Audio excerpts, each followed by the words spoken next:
Nueva Ecija, init na Batangas.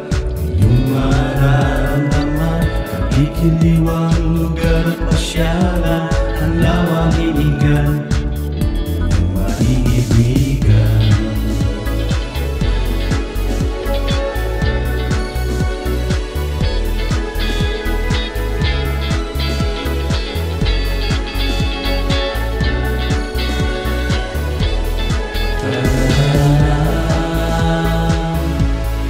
Magbiyahe na sa Nueva Ecija,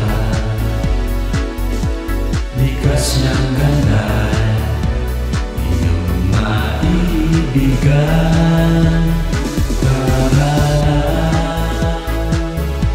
Magbiyahe na sa Nueva Ecija, kay gandang pagmasdan.